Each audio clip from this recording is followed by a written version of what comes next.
अहिंसा जितनी धार्मिक है, सामाजिक स्वास्थ्य के लिए, सामाजिक विकास के लिए और आर्थिक विकास के लिए भी उतनी ही महत्वपूर्ण है।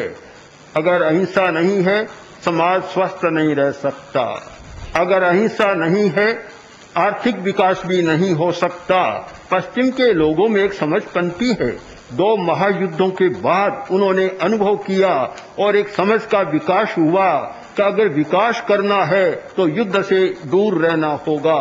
इसीलिए वे लोग शांति का बहुत प्रयत्न करते हैं।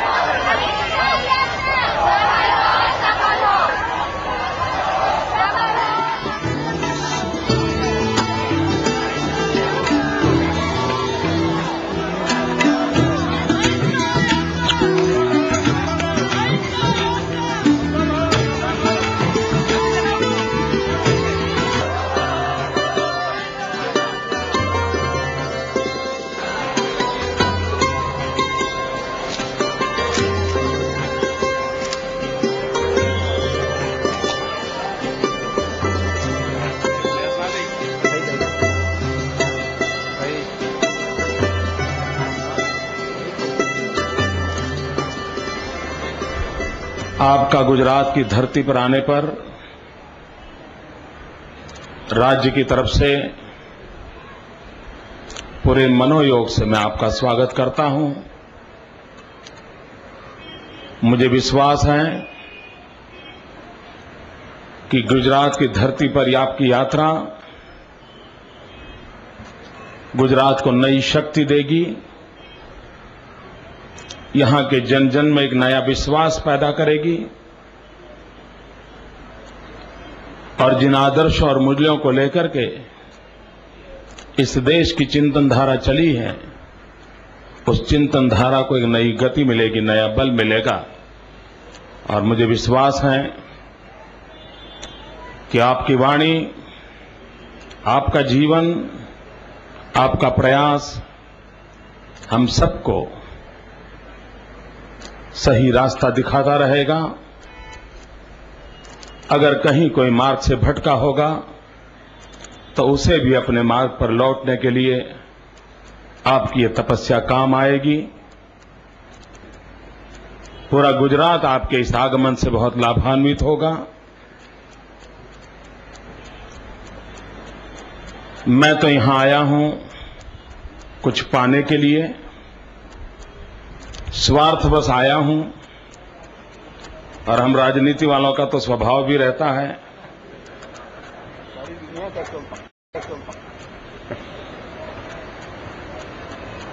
मैं आपसे आशीर्वाद चाहूं, ये तेरा पंथ मेरा पंथ बन जाए।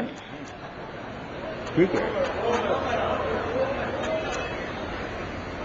और आपके आशीर्वाद में वो सामर्थ्य है। बीच में 1 मिनट के लिए कि जब आचार्य तुलसी बहुत पहले जब दिल्ली पधारे, लोकसभा में हमारा कक्ष में कार्यक्रम था, अनंत सैनम आयंगर उस समय स्पीकर थे, तो आचार्य जी ने कहा तेरा पंथ, तत्काल खड़े हुए का ओ गॉड माई पंथ, आपने वही दोहरा दिया। मुझे याद है जब मैं यहाँ गुजरात में आया तो अहमदाबाद में एक एनजीओज की मीटिंग थी, तो उन्होंने शांति की बात कही। तो मैंने कहा कि पुलिस जो है और जो एडमिनिस्ट्रेशन है वो हिंसा को रोक सकता है लेकिन शांति नहीं ला सकता। शांति लाने के लिए या तो किसी महापुरुष की जरूरत है या जो सिटीजन्स हैं, जो नागरिक हैं, उनके अंदर में एक नया सोच पैदा हो, एक नया प्रवर्तन हो। और ये एक कोइंसिडेंस कहिए, कुछ भी कहिए, कि उसके बाद मुझे पता चला कि आचार्य महाराज यहां आ रहे हैं। और इसमें भी मेरा ख्याल, जैसे मैंने पहले कहा कोई ना कोई राज छुपा है। तो मुझे यकीन है कि इनके यहाँ चतुर्मास में जो रहेंगे उसमें जो बहुत काम अधूरे पड़े हैं यहाँ पे वो पूर्ण होंगे और इनकी जो मिशन है वो पूरी कामयाब हो। जय हिंद। अहिंसा यात्रा अपने महान लक्ष्य के साथ आगे बढ़ती जा रही है।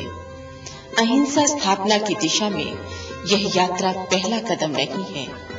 इस दिशा में 1981 में आरंभ हुआ था एक नया अभियान अहिंसा सार्वभौम, जिसके तहत लाडनू, राजसमंद और सरदार शहर में अनेक अंतर्राष्ट्रीय सम्मेलन आयोजित किए गए। 1992 में एक अत्यंत महत्वपूर्ण अंतर्राष्ट्रीय परिसंवाद जैन विश्व भारती के परिसर में आयोजित हुआ, जिसमें दुनिया भर के अनेक शांतिकर्मी एकत्रित हुए। प्रसिद्ध समाजशास्त्री जोहान गार्डोन, हवाई विश्वविद्यालय के प्रसिद्ध राजनीति Shastri doctor Glenn D page एवं नोबेल शांति पुरस्कार विजेता दलाई लामा एवं आचार्य तुलसी आचार्य महाप्रज्ञ के बीच